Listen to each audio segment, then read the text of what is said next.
3 of live YouTube, and just kind of going over different things every day on things that need to be done. A little bit of stitching here, a little bit of stitching there, maybe some talking about things. And today that's exactly what I'm going to do, is I'm going to talk about some things and show you a little bit of what I'm talking about. So here we go.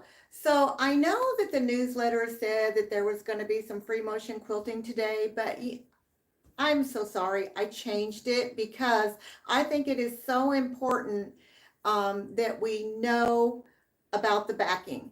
The backing to me is our foundation of our quilt.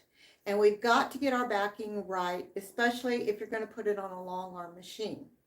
So a lot of this doesn't apply for domestic machine quilting, but some of it does. So basically what I want to go over is the backing. So over the years, I have learned different things about backing that I didn't know, but getting all these quilts, quilting for people, I kind of learned what needs to be done. So first of all, I just want to let you know that on the backing, and let me just tell you this too, that there's more than one way to do things. So if you hear something else, somebody else is doing it a certain way than what I'm doing it, that's fine. You need to find what works for you. But I know what works for me, and so I'm going to stick with it. So on the backing, I always want my backing to be 4 inches larger on all 4 sides than my top. So this is my top right here that I'll be quilting. This is a t-shirt quilt. And so I've got plenty of backing over here. In fact, I've got more than 4 inches, and I don't have a tape measure right now with me to measure this, but I do know that this is a little bit more than 4 inches on each side. And then I want 4 inches on the top and 4 inches on the bottom. And the reason for the top and the bottom is because you don't ever want to run out of backing when you're quilting. You get all the way to the bottom and you've ran out of backing and the top is just hanging over. You don't want that to happen. That has never happened to me. So I always lay out my quilts on my table before I even load them on my machine, so that I know that I have plenty of backing and plenty of batting to cover the quilt top. So I'm going to move the quilt top, and I hope you can see this. But I want to talk about the piecing of a backing. So if you're piecing a backing, that's great. And especially if you want to use your scraps, I would say large scraps for piecing your backing. That's great too, because we all have, if you buy the 42, 44 inch wide fabric, you know that you're going to have to piece a quilt if it's a bed quilt, or even sometimes a laptop quilt. So I always, as a long arm quilter, I want my backings to be pieced horizontally. This one is pieced right here, and I don't think you can see it, but it is pieced, and it is horizontal to the quilt. Now the quilt is directional, and it is a rectangular shape, so it's got to go on, a certain way. So my customer did piece this backing horizontally, and I'll tell you why. So when you piece horizontal, what happens is it lays flat. But if you piece vertical on your backings, so if I had a seam right down the middle, what's going to happen as I roll the quilt, sometimes the quilt will TP. Let me see if I can show you. It will do something like this after I've rolled it for a while. At first it won't happen, but eventually it will, especially when you get more towards the middle of the quilt. So I always tell my customers, and I do it myself, is when I'm piecing the back, I always make sure that my seam is horizontal to the quilt top. Okay, so if the seam is not horizontal, a customer brings me one and it doesn't work horizontal, I will sometimes, if I have enough backing, I will turn the quilt, the backing, so that it is horizontal. But when I do that, more than likely I have to quilt the quilt top sideways. So sometimes that can be a problem if you're doing edge to edge and you have a directional quilt and then the pattern is directional. Sometimes that's a problem, and sometimes I need to think of other ways to do it. So horizontal seam is great for a long arm quilter. Another thing too is the 4 inches on each side. We already talked about that. Now 4 inches I want if I'm doing an edge to edge. If I'm doing custom, I want about 6 inches. I could live with 4, but if I'm going to be using rulers, sometimes those rulers get in the way of some of the pins at the top and the bottom where the backing is pinned to the canvas, or they get in the way of the clamps. So the rulers. So I like to have 6 inches, which gives me plenty of room for whatever I decide to do for that quilt if I'm quilting it custom. Just some little tips there. And my batting, I always want my batting the same size as my backing.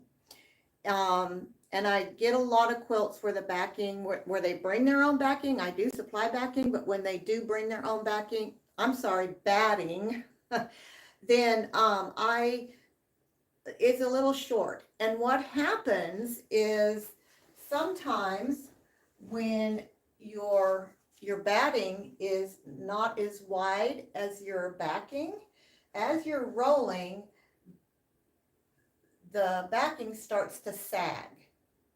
And so therefore I have to make adjustments and fix it, and it's not ideal. So that's why I like to have the batting about the same size. I can live with an inch less, maybe 2 inches, but you know, I like to have it about the same size.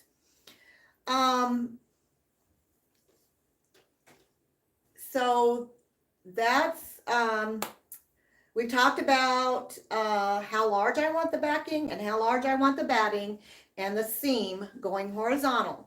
So when you are piecing a backing, I'm going to get my little sample out here. When you are piecing a backing, this is the way I do it. So I've got 2 fabrics here. This is a white and this is just a mild print here. So I have my right sides together. I have these on both of these fabrics. This is my selvage right up here. I don't know that you can see that, but that's where my selvage is on both pieces. I put those together, I pin them, and I make a very, very deep seam. I don't want my seam to go into my selvage, so I bring my seam down about a 1/4 inch to a 1/2 inch lower than what the selvage is. And then I stitch all the way across to connect the 2 together. And then once I get it connected together, then I take it to the cutting board and then cutting table, and then I cut off the selvage, leaving anywhere from a 1/4 inch to a 1/2 inch seam allowance. And the reason why you want that selvage off is because that selvage is very, very tight. It's very tight. There is no give there. And it makes it difficult sometimes for the backing to lay flat. So always cut your selvage off. It makes it a lot easier for the quilter, and it's also going to make the quilt lay a lot flatter. So once you get your backing seamed, and the seam is going horizontal to the quilt top, remember that. Then what you want to do is, well, you can. So let's see where I'm at here. So, okay, so we got the deep seam. Make sure the fabric is, okay, if you want to make sure that the fabric is not warped, like, have you ever gotten some fabric and sometimes you put the selvages together like this right here because you're going to seam it and then it looks kind of wonky. One of them might look wonky. Well, you want to make that as even as possible. You might have to adjust your edge here a little bit when doing that. So keep that in mind as well. So let's see here. All right. Another thing, let's talk about pressing. It's very, very important that for a long arm quilter to have the top pressed very nicely and also to have the backing pressed. I have had quilts before where the backing was not pressed and oh, it is a nightmare. The seams just want to go everywhere. So make sure that the seams on the backing are pressed. And so let's talk about pressing to one side or pressing open. Okay, now that is a preference. But my thought on that is if the quilt is lightly pieced, where what I mean by that is where there's not a lot of little pieces coming together, like maybe a lot of half square triangles coming together, and you don't have that thickness there, then I would pick I would press my backing. I would choose to press my backing to one side. So and that's not a big deal. But now if you do have a lot of piecing where there's layers and layers and layers of piecing, then I suggest press those seams open on your backing. Because it makes it that just that one little extra layer in there makes it sometimes a little bit more difficult to go over the piecing when you're quilting.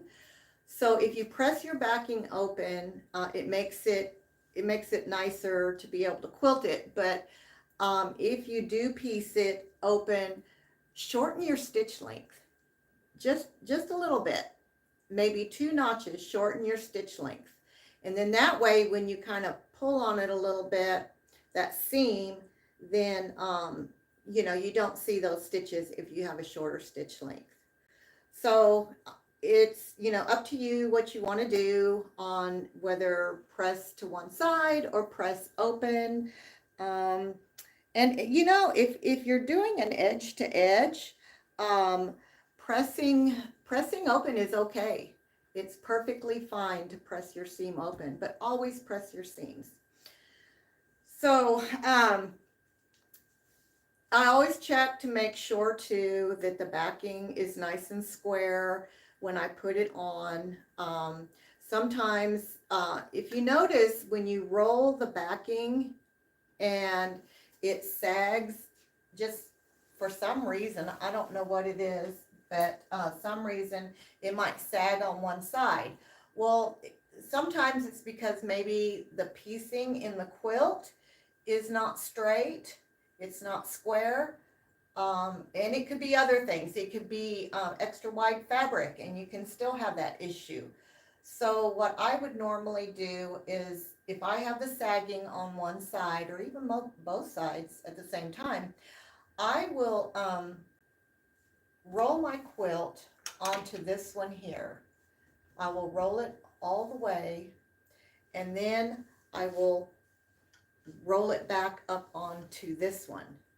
And sometimes, depending on how bad the sag is, I might have to repeat that.